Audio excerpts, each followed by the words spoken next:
नमस्कार, हर खबर हिमाचल प्रदेश देख रहे हैं आप और मैं हूं आपके साथ ज्योति। उप मुख्यमंत्री मुकेश अग्निहोत्री सोलन के नालागढ़ पहुंचे। इस दौरान उन्होंने कांग्रेस प्रत्याशी विनोद सुल्तानपुरी के चुनाव प्रचार कार्यक्रम में शिरकत की। अपने नालागढ़ प्रवास के दौरान उन्होंने मीडिया से बातचीत करते हुए कहा कि इस क्षेत्र में उन्हें अच्छा रिस्पॉन्स मिल रहा है। उन्होंने कहा कि कुछ लोगों ने सरकार को गिराने की साजिश की थी, लेकिन वो इसमें कामयाब नहीं हो पाए। जनता में इसको लेकर के काफी रोष है। इन चुनाव में कांग्रेस चारों लोकसभा सीटें जीतेगी और देश में कांग्रेस की सरकार भी बनेगी। एमएलए बढ़िया रिस्पांस इस सीट पे लगातार आ रहा है और आज उसी सिलसिले में नालागढ़ में कुछ कार्यक्रम है, कुछ लोगों से मिल रहे हैं। सर, किस तरह का माहौल चल रहा है? क्या लगता है कि चारों सीटों में कांग्रेस की किस तरह का? नहीं, देखिए कि चुनाव से पहले कुछ लोगों ने साजिश षड्यंत्र रचा था और अब वो ऐसे चक्रव्यूह में फंस गए हैं कि अब पार्टी और हमारी सरकार कांग्रेस पार्टी की पहले से कहीं ज्यादा मजबूत हो गई है, क्योंकि हिमाचल प्रदेश की जनता ने ये कतई भी पसंद नहीं किया है कि यहाँ पे जो है दल बदल किया जाए, यहाँ साजिश की जाए या षड्यंत्र किया जाए या सरकार गिराने का प्रयास हो। एक राज्यसभा की सीट जरूर उन्होंने हासिल की इस सारे चक्रव्यूह में, लेकिन 9 लोग उन्होंने सड़कों पे कर। और हिमाचल प्रदेश में 7वें और आखिरी चरण में मतदान होना है। इससे पहले शिमला में इंडिया गठबंधन के वरिष्ठ नेता एक मंच पर जुटे। साझा प्रेस वार्ता के जरिए इंडिया अलायंस ने गठबंधन की एकता का संदेश देने की कोशिश की। साथ ही देश में लोकतंत्र और संविधान बचाने के लिए विभिन्न दलों को एक साथ आने की बात कही। वहीं इस दौरान कांग्रेस सरकार में शिक्षा मंत्री रोहित ठाकुर, सीपीआईएम से पूर्व विधायक राकेश सिंघा, आम आदमी पार्टी के प्रदेश अध्यक्ष सुरजीत ठाकुर साझा प्रेस वार्ता में शामिल हुए। सुक्खू सरकार में शिक्षा मंत्री रोहित ठाकुर ने कहा कि लोकतंत्र और संविधान बचाने के लिए आज सभी लोकतांत्रिक राजनीतिक दलों ने गठबंधन किया है। वहीं कम्युनिस्ट पार्टी ऑफ इंडिया मार्क्सवादी के पूर्व विधायक राकेश सिंघा ने कहा कि आजादी के बाद जितने भी चुनाव देश में हुए हैं, उनमें से ये चुनाव असाधारण है। उन्होंने बीजेपी पर निशाना साधते हुए कहा कि सत्ताधारी बीजेपी डेमोक्रेसी का अतिक्रमण करना चाहती है और ईडी के जरिए काम किया है। वहीं इस दौरान आम आदमी पार्टी के प्रदेश अध्यक्ष सुरजीत सिंह ठाकुर ने भी इंडिया अलायंस का समर्थन किया। इस दौरान सुरजीत ठाकुर ने बीजेपी पर सवाल उठाते हुए कहा कि जो वादे बीजेपी ने किए थे उनका क्या हुआ। बीजेपी के लोग पहले इस बात का जवाब दें।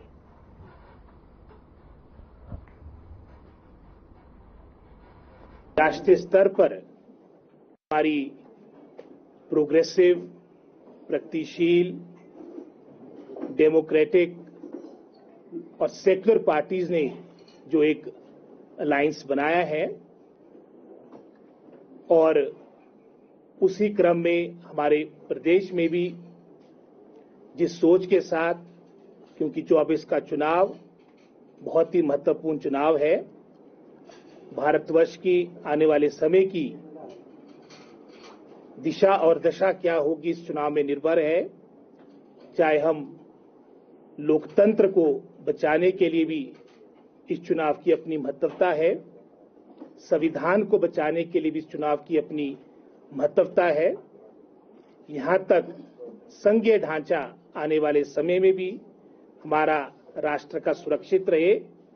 इन सभी सोच के साथ हमारी सभी पार्टियों ने एकजुट होकर राष्ट्रीय स्तर पे भी और प्रदेश में भी, मैं समझता हूं, हमारे वोट्स का डिवीजन ना हो, इस सोच के साथ ये अलायंस बना है। जो रोहित ठाकुर जी ने जो सबसे बड़े घटक है हिमाचल प्रदेश में इंडिया गठबंधन के, उन्होंने जो बात रखी है, मैं सीपीआईएम की ओर से उसका अनुमोदन करता हूं, उसको सपोर्ट करता हूं और सिर्फ एक बात को ऐड करना चाहता हूं।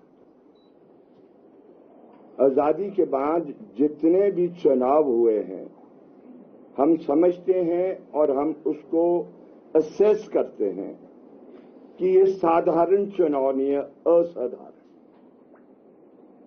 और जिसके बारे में ज्यादा व्याख्या भी नहीं करना चाहता। आप जानते हैं कि ये सुप्रीम कोर्ट के हस्तक्षेप से दिल्ली के मुख्यमंत्री महोदय जो अरविंद केजरीवाल है उनको रिलीज किया गया, क्योंकि हमारा संविधान ये कहता है कि लेवल प्लेइंग ग्राउंड आप देंगे।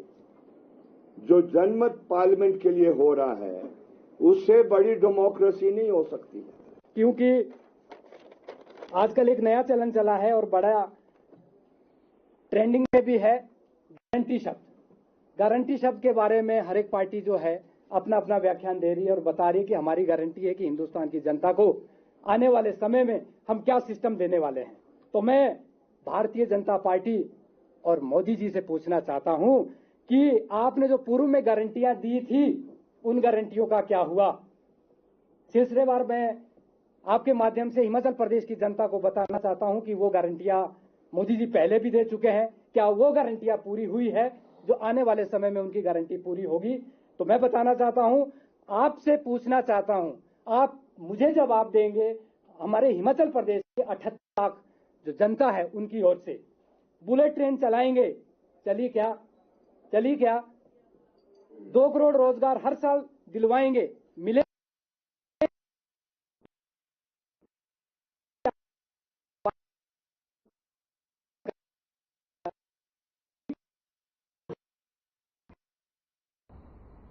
और हर्ष महाजन के खिलाफ कांग्रेस ने मोर्चा खोल दिया है।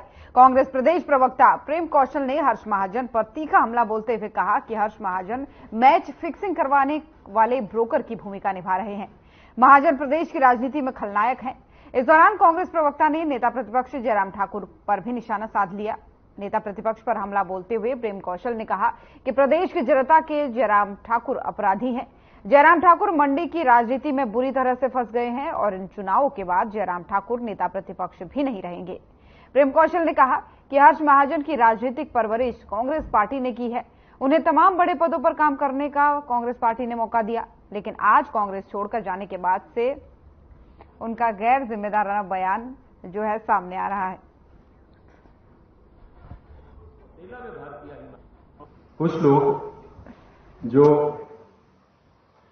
पिछले दिनों कांग्रेस को छोड़ के भारतीय जनता पार्टी में गए,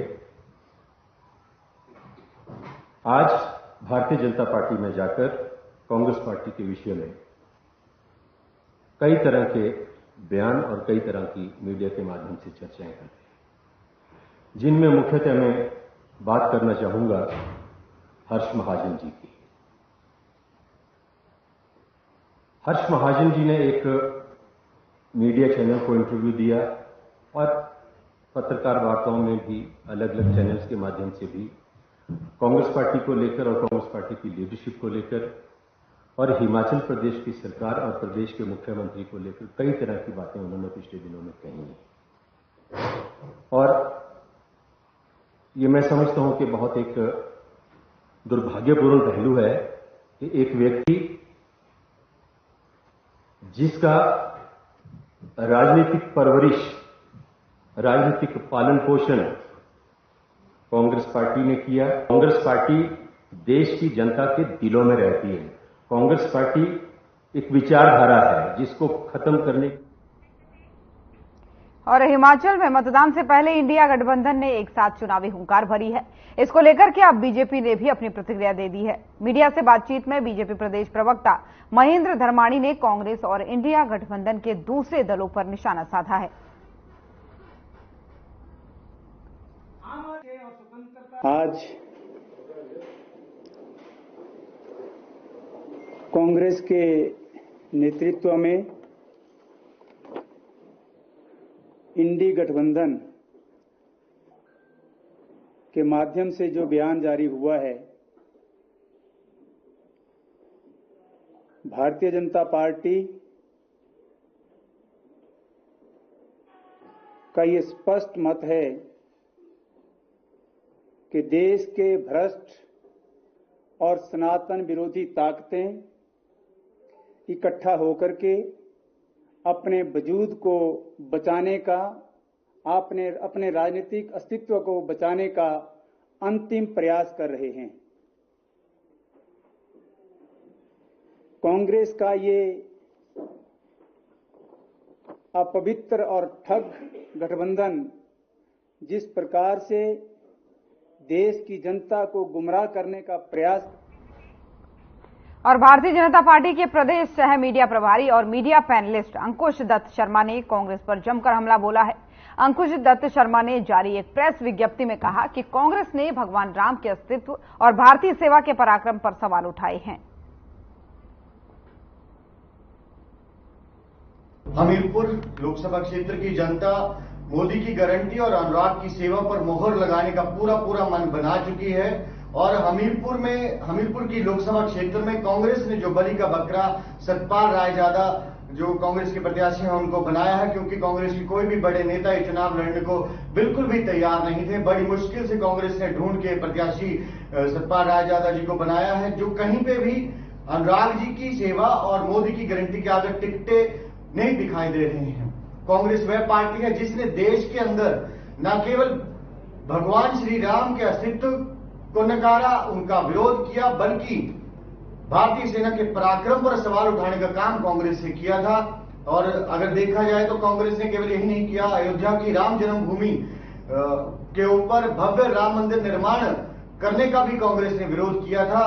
कांग्रेस ही वही पार्टी है जिसने जम्मू कश्मीर के अंदर जो वर्षों। तो हर खबर हिमाचल प्रदेश देख रहे थे आप। बुलेटिन में फिलहाल इतना ही। नमस्कार।